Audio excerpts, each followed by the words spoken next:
What's happening, everybody? This is Brett Edwards, the producer of Counter Cause. I'm back with another episode of Counter Punch, where I do a deep dive into the issues discussed on the latest podcast. This one features Doug Kaufman, the fungus guy, also known as One Fun Guy. He is the founder of Know the Cause, in which he's helped thousands of people with the Kaufman Diet, getting parasites and mycotoxins out of their body. Here, he's talking about something really interesting, the future of doctors, where he's saying there won't be a need for them anymore. This is scary. This is AI stuff. This may be the future. Let's check it out. But folks, today they have something new that well people take, called a statin drug. Doug, your cholesterol is 210. Man, you could fall over any second with a heart attack. How do you know that, doctor? Well, everybody's on a statin. And so I'm going to put you on a statin drug. Well, people. I got to stop right there. I know we just started, but I've got friends in their 30s who are taking statins. This is unacceptable. This is the joke that I've said time and time again. I even tell it to my kids that cholesterol was arrested at the scene of the crime with blood all over it, and the culprit, sugar, was nowhere to be found. Only later, after it was too late, did they find out that the cholesterol had blood all over it because it was trying to stop the bleeding. It is the Band-Aid. It is the construction, the building blocks of the cells. If you have something going wrong inside of you, your body's going to pump out cholesterol. It's such an important component of your body and its functions that it pumps out 100% of your daily value. Your liver pumps out 100% of the daily value every single day. That's why people who eat 720 eggs in a month, there's an article recently on the Daily Mail, I'll throw it up here. This medical student ate 720 eggs because he wanted to see the effect it had on his cholesterol. His LDL, his bad cholesterol, went down 18 points when he ate 720 eggs. That doesn't make any sense unless you know the fact that your body can only absorb so much from dietary cholesterol. It's not that important because it pumps out everything that it needs. And so when there's something going wrong inside your body from overeating, poor habits, poor diet, not moving enough, no exercise, you don't ever sweat, you sit on your ass all day, your body's going to crank out cholesterol because there's so many things going wrong internally. Yes, I have friends, back to the main point, I have friends, 35 years old, their doctors prescribing them statins when they get on a keto diet. And the interesting thing is, they go, oh, well, your cholesterol's high, you're at risk for heart attack, heart disease, all these things, congestive heart failure at 35 years old. Let me tell you something about the keto diet. There are 25 markers that doctors test for when they say you're at high risk for heart problems. When you go on a keto diet, and I don't do a keto diet, but I have done a keto diet in the past and I've felt the positive effects of it and I've learned a thing or two from it. But when you go on a keto diet, think of it like a reset, it gets rid of 24 of the 25 markers that they test for heart disease. You fall off the map on a keto diet. The only one that goes up is the cholesterol. So maybe it's time to stop thinking about cholesterol as the bad guy and start thinking about all the other shit we got going on. Like we don't move anymore. We don't run down our food. We don't hunt. We sit at a desk all day and stare at blue light. I know that I'm staring at blue light. I'm standing at my desk. It doesn't make it much better. I feel like I just lock my knees out half the time. But anyway, I know we didn't get much into the episode. Doug's the expert here. Let's jump right back into it. Medications. They're coming out like it's going out of style. We think. I did a report yesterday on television. We no longer, if I were a doctor, I'd be fearful. Doctors are going away. I foresee a time when you walk into a well-placed screen, put your palm on it. Yes. And it's going to say, Kaufman, Doug, born 1949, cholesterol 210, debit my credit card now for statin drugs. Hypertension, your blood pressure is 130, too high. Go on blood pressure lowering medicine. Hit the button to approve, $600 for our drugs. Then you walk in. It's terrifying, but you're right, Dad. You're right. Yeah. No, that is 100% coming. Yeah. I guarantee you. Oh, God, that's crazy, man. Picking you up the other night at the airport. Yeah. I was driving. He is right. This is some 1984 shit that we're dealing with. You know it. We know it. The fact that AI is learning while you sleep, while you do everything faster than you could ever learn it, There's going to be a time, you think the pharmaceutical companies aren't going to want to make more money? They're not going to find ways to cut out the middleman, especially when people start wising up? No, it's like with TSA. You got to go through screenings. You want to get drugs? You don't even have to go through a doctor anymore. You're just going to get screenings. He's not wrong. Look at telehealth now. Telehealth and personal healthcare concierge services are the biggest things going for the elite right now. They don't want to go into the doctor. They don't want to have to deal with all that stuff, wait in a waiting room, see people, do things. No, they want to have a Zoom call. Say, this is how I feel. Prescribe me what I need. Give me the fix right away. We live in a culture and a society where people just want to fix things quickly. But that's not how it works. All things to be corrected take time. And that's everything. A habit gets formed over a certain amount of times. It's not instant. Habits need to be broken over a certain amount of time, a long time. If you want to correct the problems for the long fall, it's not going to be an overnight thing.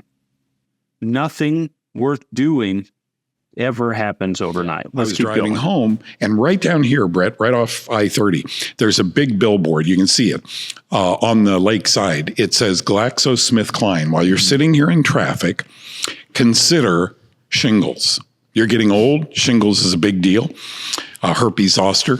And then it says at the bottom, visit your pharmacist today. And I said, pharmacist? I thought doctors had to give you shots. Stop putting garbage in your mouth. You guys, pharmacists can now prescribe plenty of medicines without a doctor. Yeah, that's weird. I didn't know that. That's really bizarre. I thought the same thing too. I had no idea except until COVID, when everybody was lining up in pharmacies to get their vaccines. I didn't know that pharmacists could prescribe. I didn't know that they could give you shots or anything like that.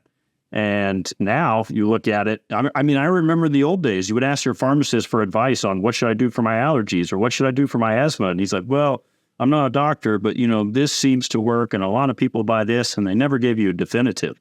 But what's interesting about this shingles billboard is the other day I was flipping through one of my town's local magazines, and it says, the headline is, we need to start taking juvenile chiropractics seriously. I kind of butchered that, but that's the basics of it. We need to start taking juvenile chiropractic seriously. And I'm not faulting this gal who owns this chiropractic firm for doing this and trying to help these kids. It goes back to the thing that I said before. This is a culture issue. We have got to get up off our butts. We have got to start moving, and we've got to stop putting garbage in our mouth. That's it. It's that simple. You're sitting down playing video games too much. You're not running around. You're not getting outside. You're not getting your vitamin D. You're not eating enough meat and getting vitamin K2 and your B vitamins. You're sitting on your ass. And school, too, is partly to blame for this. We've got our kids sitting at desks 7 and 8 hours a day. And sometimes that works for girls. I think this is way off the topic, and sometimes I digress because my mind runs a mile a minute when it's these things that I'm passionate about. But I don't think school, in the traditional sense, is the right answer for boys. We're not made to sit down and stare at a chalkboard and listen to somebody speak about something that we don't think we're ever going to use. Should you have to read? Yes. Should you have to do basic math? Yes. You have to do all those things. Yes, we have to be educated. I'm not saying that. But I think that there's other ways to teach boys, to get them physical, to get them up off their rear ends and get them moving. These are the young men who are supposed to inherit the earth. These are the young men who are going to protect the old people. When I'm old and I can barely move. That's not happening, by the way. And I'm going to be 100 and I'm still going to be doing marathons or triathlons or whatever. I just know it because, and I'm going to get to this later in the clip when Doug talks about his dad. I have a very similar story. So let's keep going. Used to sit down with my own dad and take him to the doctor. And I remember sitting in one doctor's, dad had prostate, heart, every kind. Dad was a World War II guy, drank. A lot of World War II guys drank, smoked, Yeah. And I remember one doctor, cardiologist, sitting there thinking, man, I don't want to turn 50 or 60 because that's when the doctors start. And that's when the medications and all the surgeries, I'm just going to cut this off. Let's keep an eye on that blood sugar and your cholesterol and your blood pressure. And so I said, I'm not going to do this. Okay. How do I avoid it? That is absolutely true. And that's going through every young man's mind. When I was born, my dad was 51. When I was 3 years old, he had a triple bypass. When I was 10 years old, he had a quadruple bypass. He was the silent generation. He was born in 35, and he was drafted in between the Korean War and the Vietnam War. So he's a little bit older than Doug. He died in 2015. When he died, he had stage 4 lung cancer, COPD, emphysema, cirrhosis of the liver. He was an alcoholic, a heavy alcoholic, and he had all sorts of other ailments. He had gout in his elbows. He was extremely overweight. And so I remember as a kid, when I was young, he was in his 50s. He was still smoking 2 packs a day and drinking like a fish, but he was still skinny, and still moving and, seemed like an unstoppable guy. But then around the time he started to retire, he slowed down, and not in a good way. He never took care of his body. He never exercised, and we were always in the hospital. I remember being in the hospital when I was 10 years old. He was in there for 60 days when he had a heart attack, and he ended up getting the quadruple bypass. And I remember being so bored, staring out the window, looking at the freeway in Louisville, Kentucky, and I would watch the tires, I would watch the shocks raise like an inch as they went over this little metal beam that connected the bridge to the highway, because I spent so much time there, I didn't know what else to do. And I also remember distinctly how bad the food was. I probably thought it was excellent at that time, but I even thinking back now, it smelled weird. But I remember thinking, he's always sick. He's always in the hospital. He had congestive heart failure in 2013, where I went home and I spent like a month with him. He was in the hospital for another several days. He was on a ventilator for 2 weeks. He would have not have made it through COVID. Okay, let's just say it right there. So probably a good thing it got out of the way, and he left in 2015.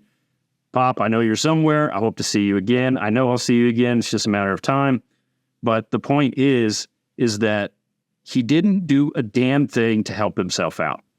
And I remember thinking, as I grew older and I hit my 30s and my joints started getting sore, and I thought, this is bullshit. This is not happening.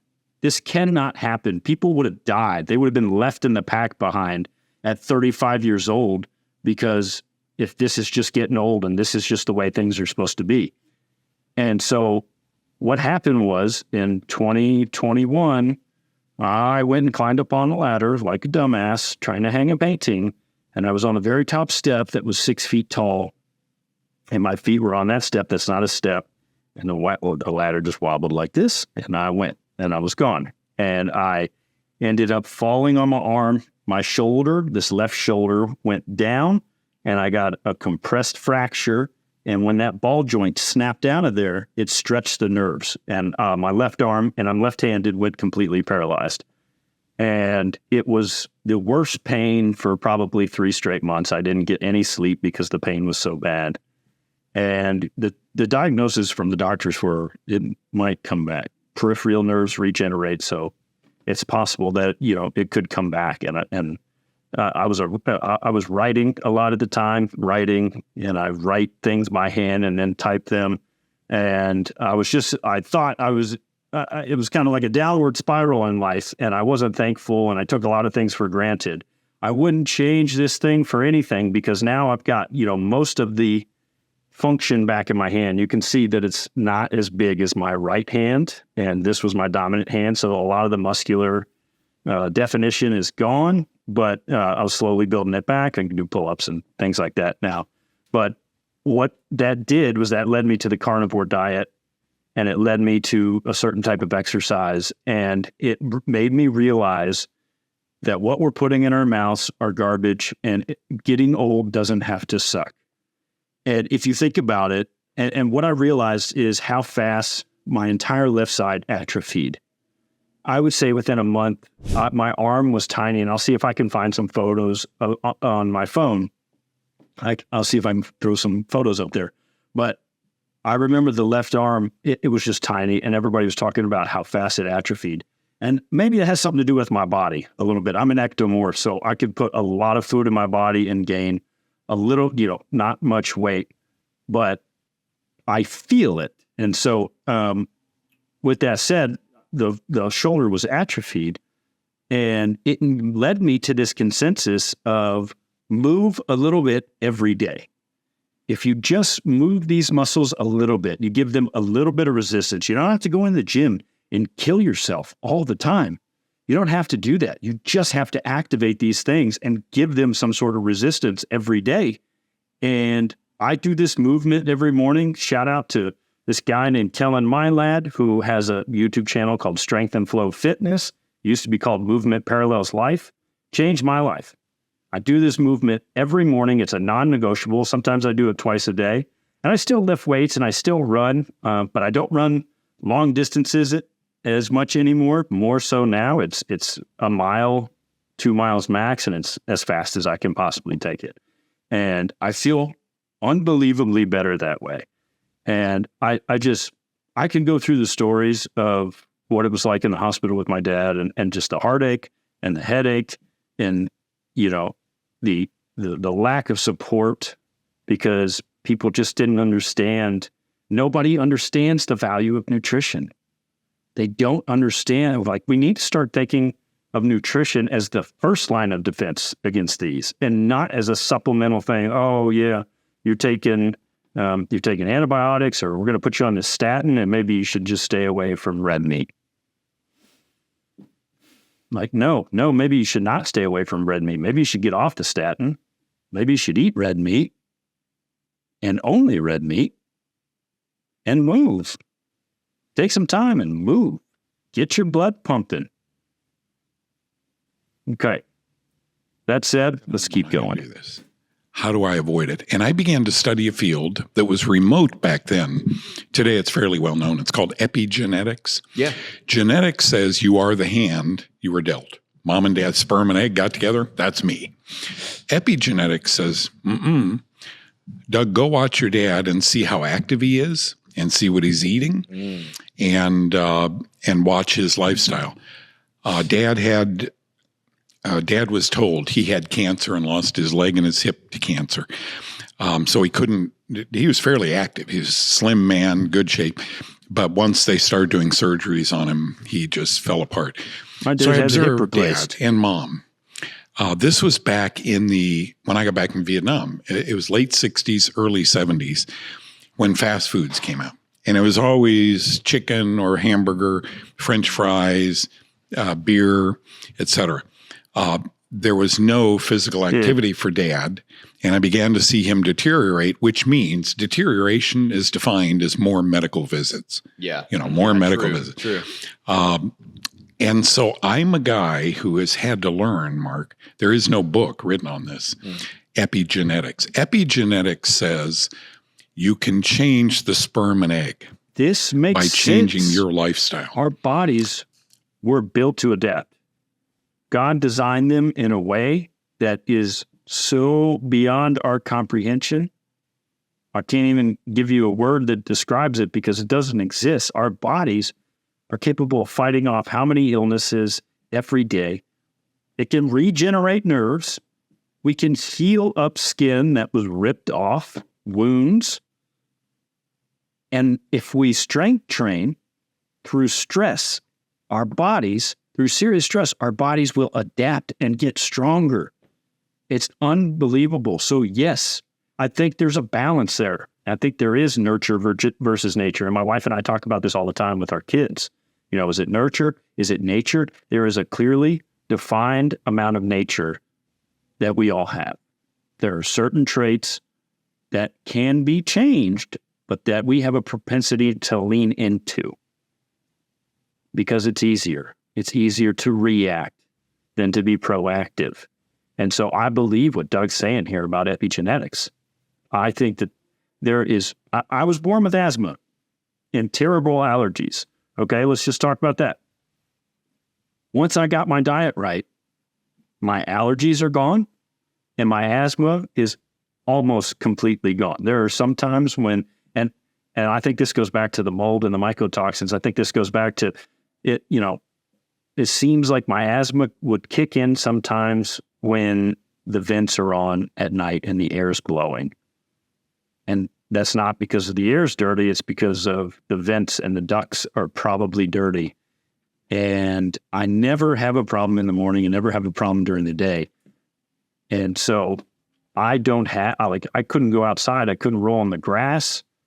I couldn't do but like 30-second to maximum 60-second sprints when I played ice hockey because the asthma was just so bad. And it comes, and when I would get a sinus infection, and we've talked about this on the show, where sinus infections, 95% of the time are mold or fungus related. It's in the food, it's in our homes. When I would get a sinus infection, it would last for what seemed like forever. And I don't mean the way you feel like when you're sick for 2 days, you feel like, oh my gosh, I've never been well. I don't even remember what it's like to be well. Not like that. I'm talking 8, 9, 12 weeks, I would have this sinus infection and it would suck. Now, I did what Dr. Berg said. I start to get a sinus infection. I put a little kimchi up my nose. I know it sounds crazy, but the lactobacillus acidophilus bacteria that's in it, and it seems to combat it really well. And I'll have a sinus infection, let's call it a week, max. But what's important about it is it's so muted. It's so small that it doesn't destroy my whole day. I would get sinus infections. I could hardly get out of bed when I was a teenager and a kid. It was awful. I remember it. It would debilitate me. A cold would debilitate me. I'd have to stay home from school, say, oh, Brett, you're weak. That's what you are. You're soft. And maybe I was soft. Maybe I've gotten a little tougher in my old age. Maybe, really, because I just don't want my wife seeing me being a softie, because that would be very detrimental to our relationship. But I don't feel as bad. I can go into the office. I still exercise. I still exercise every day. It's a non-negotiable. It doesn't have to be get on the treadmill and run sprints until you drop dead. Just get your blood pumping, get moving. And so I firmly believe this epigenetics thing is true. You're not entirely the hand you were dealt. Let's keep going. I don't eat grains, rarely. And if I don't either. That was one of the big things that I cut out. Pizza, pasta, all that shit. I love it. I've got Italian in my blood. I make the best clam linguine and the best spaghetti sauce. Recipe from my father from the old country. Haven't made it in a long time. Do I miss it? Yes. Is it worth the sacrifice? To not eat it? Yes. I wouldn't eat a bowl of cereal. I don't eat pasta. I will miss pizza and pasta till the day that I die. Yeah. But I haven't done it in decades.